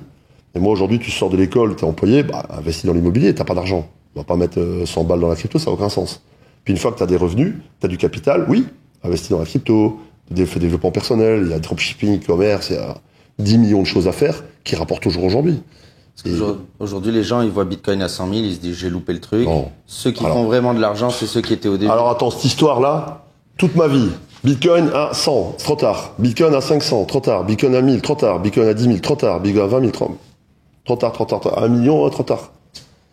Il n'est jamais trop tard. Et ce qu'il y a, c'est que les gens ne comprennent pas, c'est que le marché, il était là hier, et aujourd'hui, il sera là demain, après-demain, après-demain. Et j'ai raté le point. Ça me rend dingue quand les gens disent ça. Si j'avais su. Avec des sites, tu coupes du bois. C'est simplement, à un moment donné, il faut passer à l'action. Et oui, il faut être un peu patient. Le trading, c'est 80% d'attente, 20% d'action. Et simplement, qu'il y a de l'action, il faut être là. Et ce qu'ils comprennent pas non plus, c'est que le capital, c'est ton fonds de commerce. C'est ton stock. Tu crames ton capital, t'as plus de stock. Et donc, tu peux pas investir. Et c'est toute une psychologie. Et il faut être formé pour ça. Après, les gens, ils aiment bien aller sur des cryptos un peu plus exotiques, tu vois, sur les altcoins. Et malheureusement, cette année, ça a pas payé. Il y a très peu d'altcoins qui ont... Non, t'en as trouvé quelques-unes? Plume, Sui, il y a des belles perfs quand même. Moi, l'année passée, je suis à 450% de perfs. Hein. Ah d'accord. Ouais. Après ça, de nouveau... Et t'as All Season, toi, c'est vrai. Non, mais All Season, elle est pas encore faite. Mais ce qu'il y a de nouveau, c'est il faut savoir ce qu'on fait, il faut trouver dans quel type d'action, j'allais dire, dans quel type de crypto. Comment on dit encore chez vous, là, en français, quand on dit, là, t'as les REA, les machins, etc., vous dites les... Ah, ça porte un nom. Vous dites, vous avez un truc super français pour ça. Attends, le narratif. Ouais. Dans quel narratif faut-il investir? L'IA, le machin, etc. C'est comme tu investis dans les actions. T'as les L1, les L2, t'as les REA, t'as tout ce qui est d'épines, etc., etc. Après ça, tu crées un portefeuille. Donc, tu investis dans différentes choses dans lesquelles il y a du potentiel. Puis l'idée, c'est de trouver les nouveaux potentiels. T'as des trucs majeurs, puis t'investis un peu plus dans les trucs un peu mineurs. Tu testes, t'investis dans ça, tu te plantes parfois. Rio, voilà, c'est cassé la gueule, c'est remonté. Plume, belle alternative. Moi, j'ai fait un flip Rio Plume il y a 3-4 mois, parce que Plume avait plus de potentiel, Plume a fait des super perfs. Comment tu fais pour rester au courant comme ça? C'est sur Twitter ou sur... T'es connecté avec des trucs? Alors moi j'ai la chance dans l'IT, donc de faire un peu de développement. Donc moi j'ai tous des scanners à moi. Moi j'ai tous des outils que j'ai développés en Python, plus l'IA, etc. Et moi j'ai mes propres outils qui font du reporting pour moi dans des groupes Telegram. À moi, il y a que moi dedans. Où j'ai toutes les news, de tout concaténé.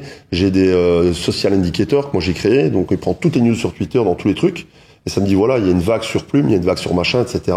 qui font partie de mes stratégies de trading.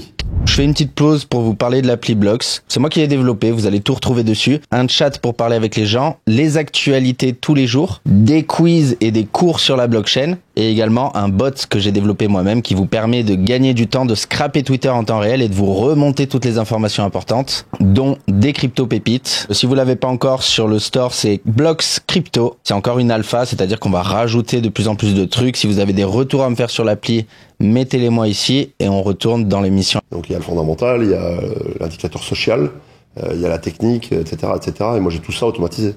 Est-ce que l'indicateur social, marketing, justement, il est plus important que celui de la tech?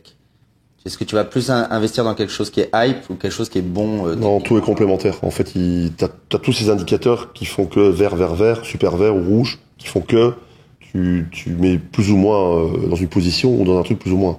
Mais c'est un tout. Ouais. Et moi, c'est tout qui doit être convergent pour vraiment envoyer un peu de lourd, quoi. Tu vois, un des plus gros regrets des gens dans la crypto, c'est Atom. À chaque fois, on me dit Atom, c'est super bien technologiquement. Moi, j'ai des potes à moi à Châteauroux, là. Atom. Mais ça performe pas. Qui dédicace, tu sais de qui je parle. Non, mais de nouveau, c'est pas parce que la tech est là que, tu sais, t'as le meilleur produit du monde, si t'as pas le marketing, il va rester dans une armoire. Hein. Ouais. Et c'est un tout. C'est un tout. Et voilà, puis il y a des trucs qui pètent pas parce qu'il n'y a pas le marketing. Il y a des XRP entre les deux. Et comme par exemple la TG de Damac. Marketing de ouf, qualité de merde. Pardon. Non, mais c'est vrai, je veux dire, et c'est un tout. C'est un tout. Voilà. C'est quoi ton avis sur XRP, là? Tu voulais me faire une petite pique, là, tout à l'heure. XRP, je vais te dire en une phrase. Où est Flair? Il y a 5 ans, en plein Covid, il devait faire un airdrop, qui n'a jamais eu lieu. Okay. Flair. Moi, j'ai vu la... Lié à XRP? Ouais. Il y a 5 ans, ils avaient promis un airdrop Flair. Okay. Tu regardes sur Internet. Il n'a jamais eu lieu. Il y avait la présidente d'XRP à la Paris Blockchain Week. Moi, j'étais avec un pote à moi, un fou furieux, qui est le seul à avoir fait des NFT sur XRP. Ça veut dire que... Donc, chez XRP, lui, tapis rouge, comme ça. J'étais avec lui, c'est mon pote, il est belge. Et je lui dis, ah, mais je vais te présenter la présidente d'XRP. Ouais, vas-y, demande-lui. Et Flair, non, je te présente pas. Parce que, aujourd'hui, XRP, ils sont partout avec des grands stands, des machins, etc. Ça ne sert plus à rien. XRP, ça ne sert plus à rien aujourd'hui. Le stack des développements, le langage, c'est de la merde. Il n'y a aucun des apps, c'est de la merde. Ils voulaient remplacer Swift, c'est mort. Ah, c'est mort, ça? ISO 20022 Quoi, ouais, ISO 20022, il y en a plein des cryptos ISO 20022. Mettre une crypto ISO 2022, c'est juste un audit et de la compliance et du reporting. Moi, je suis... XRP servait de base pour l'ISO 20022. Ouais, voilà. Après ça, n'importe quelle crypto, entre guillemets, peut être ISO 2022. C'est juste du reporting et de l'audit. Moi, je suis certifié ISO 27001. Ça veut pas dire que je suis le maître du monde, tu vois. Il y a plein de gens qui sont certifiés ISO 27001. Et de nouveau, les gens comprennent pas. Ils disent, ah ouais, ISO machin. Oh ouais, c'est bon, ça va péter. Ouais, tu sais c'est quoi? Non. Ok. Non, mais c'est comme ça. Et c'est le problème. C'est que les gens partent sur de l'assumption de trucs qu'ils comprennent même pas. Mais aujourd'hui, d'un point de vue technique, ça n'a aucun sens. On parle de CBDC, etc. Ils font des tests sur des blockchains, des machins, etc. Ils vont créer de l'interopérabilité entre leurs CBDC. Tu penses que toutes les nations du monde vont utiliser la même blockchain? Tu penses que les Russes vont utiliser la même chose que les Français, etc. Non, il y aura des systèmes cross-chain avec des CBDC pour parler entre eux. Et XRP aujourd'hui, honnêtement, ça ne sert plus à rien. Alors tu vois des mecs sur truc là, TikTok, ouais, XRP 1000, ouais, on va y arriver. Bonne chance. Ah, ils se sont réveillés il y a pas longtemps quand même. Là, quand XRP a pété l'ATH, ils sont tous venus nous dire, on vous l'avait dit. Ouais. Ok, peut-être que ça va péter. Évidemment, c'était un Trump qui dit, hey, let's go for XRP, of course. Ouais. Ou t'as Elon Musk qui va mettre un autocollant XRP sur une roquette. Moi, ok, d'accord. Mais je veux dire, d'un point de vue fondamental, technologique, par rapport... Moi, j'étais un fervent défendeur d'XRP à l'époque. Swift, machin, etc. Et moi aussi, moi, j'aime bien. Ouais, même ils sont toujours là, tu vois, depuis le début. Ouais. Honnêtement, ça n'a plus aucun intérêt. Moi, le jour où ils ont pas fait leur airdrop, puis après ça, quand on a parlé des CBDC, des machins, moi, j'ai tout vendu. Ok, oui, tu peux faire de la perf dessus. Peut-être ça va péter. Oui, tant mieux pour toi, félicitations. Mais moi, d'un point de vue fondamental et d'un point de vue vision où ils vont, c'est mort. Tous les stacks de développement, tu peux pas développer sur XRP d'app, rien du tout. C'est pseudo centralisé, décentralisé, contrôlé, machin, il y a un consortium, un truc, un machin. Mais ils sont encore là. Oui, bien sûr. C'est une question que j'aime bien poser aux gens, c'est si tu pouvais garder 3 cryptos dans ton wallet pendant 10 ans, hors Bitcoin et Ethereum. Donc à ton avis, qu'est-ce qui sera encore là dans 10 ans? C'est ça le truc. 10 ans. C'est une bonne question. Solana. Litecoin. C'est vrai qu'ils sont toujours là, mais... Monero. Ils sont là, mais ils sont... Combien de cryptos t'as dit? Combien t'as dit? Juste 3. Ah, voilà. Je dirais ça. Comme ça, sans chercher trop loin, quoi. Moi, j'aime bien dire BNB aussi. Tu vois, je pense je suis pas d'accord avec toi. Hein. Binance sera toujours là dans 10 ans. Le FTX. Ouais, mais... Ah, il y a un prédécesseur. Ouais. Non, BNB, moi, je dirais pas. Hein. Bah, ils ont déjà mis CZ en prison et ça a rien fait. Ouais, mais enfin bon, après ça, si t'as un ban mondial, c'est mort. Hein. J'aime bien dire Dogecoin aussi. Ouais. Ça peut, ouais, effectivement. Ouais. Toi, t'es déjà rentré dans les mêmes coins ou pas? Jamais. Zéro. Zéro? Rien. Ouais, j'ai regardé les trucs de sniper, les machins, les brawls, etc. J'ai commencé à regarder ça, mais moi, j'ai des potes à moi qui, je veux pas citer des blazes, mais dans des sociétés où qui ont le plus de serveurs avec les plus grosses connectivités sur les réseaux, avec des Finiban, des trucs qui sont devant tout le monde, qui sont amusés à sniper tout le monde pour rigoler. Ben, c'est une course à l'armement, quoi. Si t'as le serveur le plus rapide, la meilleure connexion, etc., et que t'arrives à lire dans la blockchain, donc prédire l'avenir, bah, tu vas niquer tout le monde. Mais ça sert à rien. C'est du...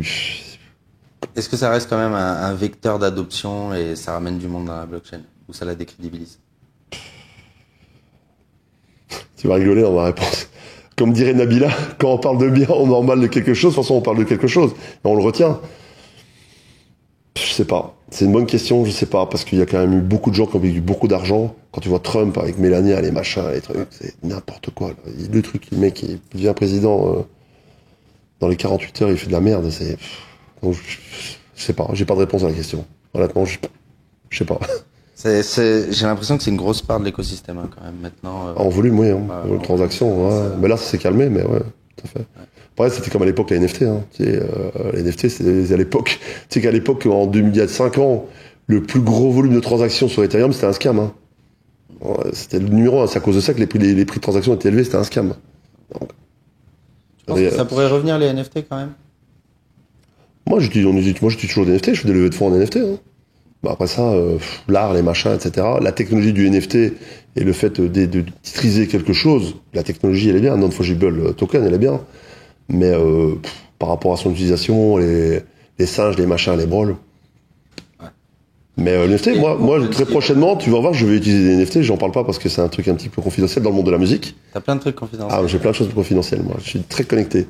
Mais les NFT, moi, dans très peu de temps, tu vas voir que je vais en utiliser à très bon escient et ça va être très marrant pour à quoi c'est servi. C'est-à-dire de la fidélité, accéder à des backstage et machins, etc. Et pourquoi là-bas, c'était fait. Mais avoir des singes avec une tête dessus. Il y a des gens qui espèrent que ça va revenir. Quoi. Comme on dit ici, Inch'Allah. Ouais. Alors je vais te faire les petits vrais ou faux qui normalement sont sur mon iPad qui s'est éteint. Donc je vais les avoir sur mon téléphone, j'espère. Normalement. Tac. Simplement vrai ou faux et après on débat. Vas-y. Parce qu'il y a des gens ils essaient de débattre pendant mais il faut le faire vrai. Tac. Est-ce qu'il est trop tard pour acheter des cryptos en 2025? Faux. Est-ce que l'année prochaine, plutôt en fin d'année, le marché crypto va fortement chuter? Est-ce qu'on aura encore un bear market meurtrier? Ah, j'ai pas de boule de cristal, je vais pas débattre, mais je vais dire donc bear market. J'ai même peut-être plus pas. Je vais répondre par je vais dire vrai. Est-ce qu'il est risqué d'investir en crypto? Vrai. Est-ce qu'il vaut mieux placer son argent en crypto ou dans l'immobilier? Ah, c'est pas oui ou non là. Ouais, ah oui, il vaut mieux placer son argent en crypto qu'en immobilier. Faux. Ok. Est-ce que 90% des projets crypto actuels auront disparu dans 5 ans? Vrai. Est-ce que les cryptos vont remplacer les banques traditionnelles? Faux. Est-ce que je peux investir en crypto même si je ne connais rien à la finance? Vrai. Est-ce que c'est toujours possible de faire des x100 en crypto? Vrai. Est-ce que la crypto va remplacer l'euro ou le dollar? CBDC, tu veux dire? Ouais. Vrai. Est-ce que le DCA, c'est la meilleure stratégie d'investissement? Pour un débutant, vrai. Est-ce qu'un jour Bitcoin atteindra $1 million? Vrai. C'est tout. Quel horizon de temps? Ça, c'est difficile à dire. Mais tout le monde me dit oui. Ouais, tout ouais. le temps. 1 million. Mais pour... Moi, j'avais prédit les 100 000 déjà, il y a 12 ans. Ah ouais, bon. Ah, mais Mais c'est 1 million, compliqué, ouais. hein, les gens, à chaque fois, 1000 $, c'est trop. 1 million. C'est... Bah, c'est pas compliqué, c'est mathématique. T'as une quantité limitée, t'as X% qui sont perdus, chaque jour qui passe, on perd des tokens, qui sont perdus, des wallets, des machins, etc. T'as l'offre et la demande, t'as l'adoption, donc c'est mathématique, t'es obligé d'y arriver. Ouais. Ça, x10, c'est rien, hein. Ouais, c'est vrai que maintenant, ça représente que... Juste, donc on est à 2,6 trillions de market cap total. Ouais. Le Nasdaq, c'est 10 000 fois ou 100 000 fois ça. Donc tu fais un pourcentage, je sais pas, t'as 0,1% du Nasdaq qui passe en crypto, c'est t'as ton million. C'est rien. Mais on fait la vidéo à chaque fois et pourtant, il y a des gens qui osent toujours pas rentrer dans la crypto. Ah ouais? Ouais. Et c'est vrai que mathématiquement... C'est mathématique. Ça pourrait être quoi le pire risque pour Bitcoin? Que Bitcoin retombe à zéro? Quel pourrait être... On trouve qui est Satoshi Nakamoto et que ce soit la NSA. C'est ça ton guess à toi ou... Alors, ça sera pas le cas parce que moi j'ai une piste de Satoshi Nakamoto. Est-ce que tu veux savoir ma piste Satoshi Nakamoto? Ouais. Alors, tu vas rigoler. Tu sais qu'en Belgique, on est très renommé pour tout ce qui est cryptologie. Et à la KUL, l'université de Louvain, il y a un mec, je sais pas, j'oublie son nom, je peux retrouver là, avec qui j'ai bossé d'ailleurs dans It's Me, mais j'ai toujours un trou de mémoire pour retrouver son nom. C'est lui qui a inventé AES. AES, c'est que tu es partout dans l'encryption. C'est belge. Et il y a une piste très sérieuse qui arrive en Belgique pour Satoshi Nakamoto. Parce que nous sommes les pionniers dans tout ce qui est cryptologie. Et bon, la blockchain, Bitcoin, c'est signature, encryption distribuée, simplement. C'est peut-être un Belge. Ou des Belges. Après, il vaut mieux pas le savoir, comme tu dis. Il vaut mieux pas savoir qui c'est. Bah, il y a plusieurs Alors, il y a des débats intéressants. Donc, l'ordinateur quantique, zéro risque pour la blockchain. Parce que c'est distribué, même si tu pètes la signature de l'encryption, vas-y, prends le contrôle 51% du réseau, échange la même transaction partout, ça marche pas. Il y a un truc, moi, j'ai fait une vidéo là-dessus, je me suis incendié, entre guillemets, et j'ai appris quelque chose d'ailleurs par rapport à ça. Gros problème de la blockchain, c'est Internet. Si demain t'as une guerre, la première chose qu'on fait, c'est couper les médias. Aujourd'hui, les médias, c'est Internet. Tu coupes Internet, c'est-à-dire que il peut avoir un désynchronisme au niveau de la blockchain, de toutes les blockchains. Donc si à un moment donné, il n'y a pas 51% du réseau qui se voit, c'est-à-dire qu'elles vont tous les nœuds vont tourner dans leur coin, Okay. et à un moment donné, ça va se reconnecter. Et là, c'est un bordel pour faire ce qu'on appelle le quorum, donc où va être les 50%, et qui va être le master pour dire c'est moi qui ai la vérité. Et là, tu peux avoir une corruption de blockchain. Et à cause de cette vidéo que j'ai fait où les mecs commençaient, ouais, c'est de la merde, machin, bon, ils connaissent rien, bon bref, comme d'habitude, il y a des fous furieux qui ont lancé des nœuds dans l'espace, Okay. en réseau mesh, dans des satellites. Et donc, tu as des blockchains aujourd'hui, pour la persistance, si jamais il y a un problème sur la Terre, d'Internet, où il y a t'as des nœuds blockchain dans des satellites qui parlent entre eux, donc réseau mesh, point to point, pour la persistance. Si jamais il y a un blackout, C'est Internet. Internet sur les c'est incroyable. Donc du coup, potentiellement, il n'y aura pas de problème. Mais c'est un risque. Ça peut être un des risques.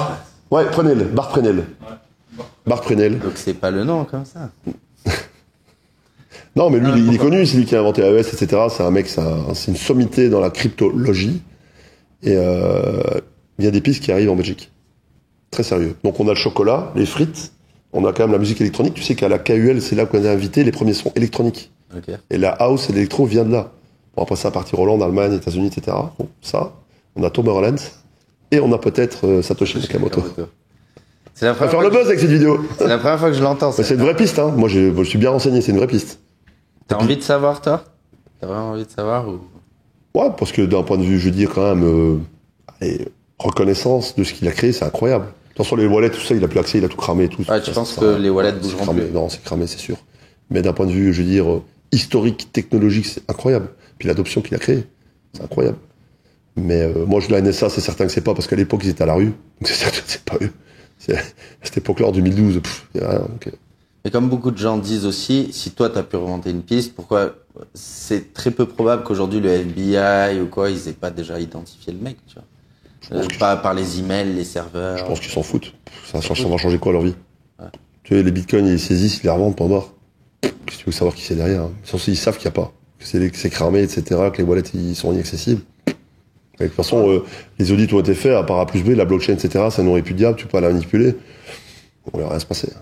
On nous a sorti une théorie hier aussi, c'était En fait, c'est voulu et Bitcoin, c'est la nouvelle monnaie du nouvel ordre mondial et du coup, ils laissent faire et ça a été créé comme ça. Oh, c'est comme, ouais. C'est Sadek qui a dit ça hier. Ouais, hein. c'est comme la Terre est plate et la Lune c'est une base de Terre Ah oui, extraterrestre. Ouais, bien sûr. Bah, la Terre n'est pas plate, moi je peux te confirmer. Ouais. J'ai fait le vol Dubaï au Texas en passant par le pôle Nord. Ouais. Tu vois la courbure de la Terre et tu vois vraiment qu'elle est pas plate la Terre. Donc je peux confirmer. Après ça, il y a plein de théories. Bon, moi, je vais pas rentrer dans les débats comme ça, mais. Il y en a pas beaucoup dans ce sens des vols. C'est souvent dans l'autre sens. Ah bah oui. J'ai des petites complétions de phrases.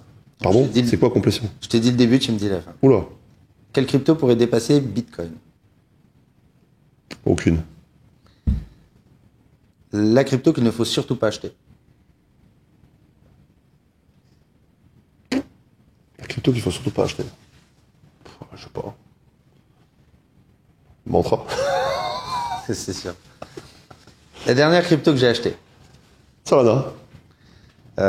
Plume. Hier. La blockchain la plus performante selon moi. Solana. Le secteur le plus prometteur dans les cryptos 2025. REA. L'outil indispensable quand on investit en crypto. Oh, il y en a plein, hein, mais investir, pas trading, investir. Ouais, c'est Comme market cap. Et pour trader du coup. TradingView. La meilleure stratégie pour investir en crypto. DCA, pour le PK moyen, DCA. Et si on n'est pas le Pékin moyen, qu'est-ce qu'on peut optimiser, qu'est-ce qu'on peut faire? Bah, il faut se former, gestion de risque, RR, support résistance, et stratégie long terme, convergence d'indicateurs, analyse fondamentale, technique, et tout le bordel, quoi. La crypto la plus sous-cotée. Ah, c'est une bonne question, ça. Je vais pas te répondre comme ça. La plus sous-cotée. Ouais, tu l'aimes bien, mais elle performe pas trop. Bon, moi je pense Plume pour répéter beaucoup plus, hein. Plume. Bon, on va aller voir Plume. La meilleure plateforme pour acheter des cryptos. Pour un novice ou pour quelqu'un d'expérimenté? Expérimenté, là, les gens sont un peu expérimentés quand même. Ça, sur notre chaîne. Ouais, il y en a plusieurs. Moi je dirais Budget, Mexi. Si tu fais Budget, Mexi, tu couvres tout. On n'a pas le droit en France. Pardon? On n'a pas le droit en France. Je sais pas de quoi tu parles. Moi je suis pas en France, moi. Non, après ça, bah oui, si t'es français, bah, il faut passer par les plateformes Mika, donc un truc, Binance. Le meilleur wallet pour sécuriser ses cryptos. Tangem. Tangem? Ouais. Tu veux pas savoir pourquoi? Si, vas-y. T'as la bague ou t'as pas la... Non, rien. Non, c'est connerie, ça. Tangem, parce que c'est le seul wallet où il n'y a pas de pile, il n'y a pas de batterie, tu la tapes dans l'eau, ça fonctionne, et c'est le seul wallet où tu peux tout initialiser offline. Okay. Donc tu prends ton téléphone, tu installes l'app et tout, tu tapes tout offline, tu le mets dans une chambre faradisée, tu peux tout faire l'onboarding, etc. Et tu as un vrai cold wallet. Tous les autres... Mieux que Ledger? Beaucoup mieux. Le jour où Ledger, ils ont sorti une carte de banquier et des recovery de passe-phrases un peu bizarres, Glaston et puis c'est électronique, c'est USB... C'est pas un vrai wallet. Un vrai wallet, c'est quelque chose qui est inerte, qui a pas de batterie, et que avec du NFC ou des choses comme ça. Le reste. Vous avez un bon truc en Belgique aussi, c'est Engrave. Vous avez déjà vu ça? C'est pas mal. Après ça, le meilleur wallet, c'est le papier ou le tatouage. Le meilleur moyen de se former en crypto, pour finir. Bah, il faut se former chez les bonnes personnes. Chez toi? Ouais, par exemple, je pense. C'est quoi ton Insta? MMA Crypto. MMA Crypto, ouais. MMA Crypto. Tu fais du YouTube aussi? Ouais. Là, récemment, j'ai engagé une équipe de marketing qui est des mecs qui font des montages vidéo, et là, j'ai attaqué parce que j'étais un peu absent pendant 2-3 ans. Problème familial. J'ai perdu mon papa, cancer généralisé, ma mère, mon oncle. Et donc, voilà, j'étais occupé un peu sur autre chose, et donc, j'ai pas été très présent pendant un bout de temps. Mais là, je suis reparti un plein pot. Parce que, de nouveau, je pensais bien de... Après ça, là, des gens me disent, ouais, Marc, tu gagnes bien ta vie, t'as plein de business, pourquoi tu fais ça? Pour partager l'info. Et moi, par exemple, il y a, donc, le cycle passé, donc, quand j'ai fait des formations, moi, les étudiants, je leur donnais ma formation pour 50 €. J'ai des mecs, là, qui ont 18 ans, ils sont millionnaires. Ils osent pas le dire à leurs parents. J'ai des messages mal à la tête. J'ai sorti des prostituées de la rue, des mecs qui étaient en prison, des machins, etc. J'ai fait un meet-up là à Paris, à Bruxelles, là, il y a 2 semaines.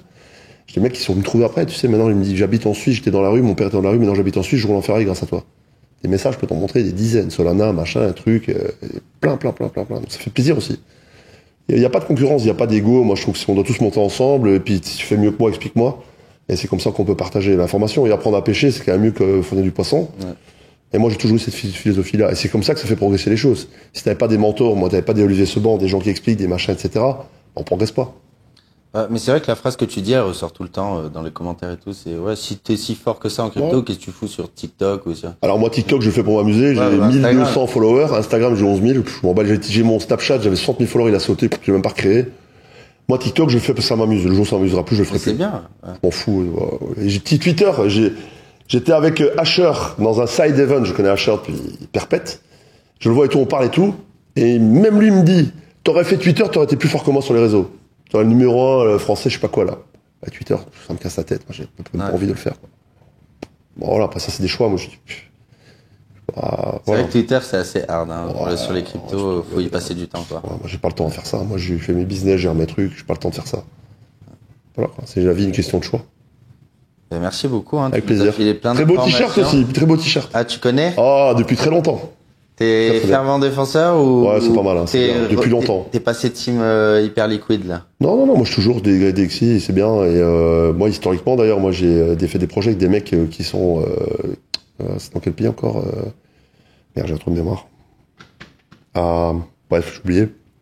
Des pionniers dans la création de liquidités infinies forex dans la blockchain. Okay. À l'époque, des euros, etc. Des trucs. Bon, ça s'appelait Jarvis. Après ça, il y a eu un hack, machin, etc.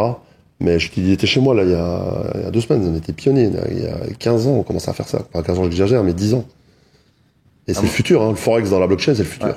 C'est le futur. Bah tout, hein, même tout. Le gold. Le gold. Moi, j'ai gros projet de tokenisation d'or, diamant, etc.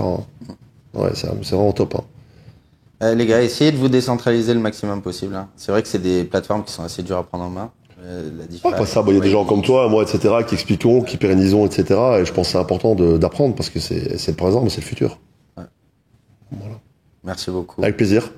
Je pense que vous avez appris plein de trucs dans cette émission.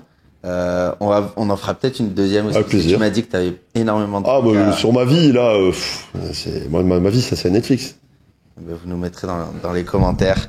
Décentralisez-vous. Je crois que voilà, ce sera la nouvelle truc. Merci beaucoup. Get DeFi. Voilà, Get DeFi et on se retrouve pour le prochain épisode. Merci tout le monde. Merci. Salut. Ciao.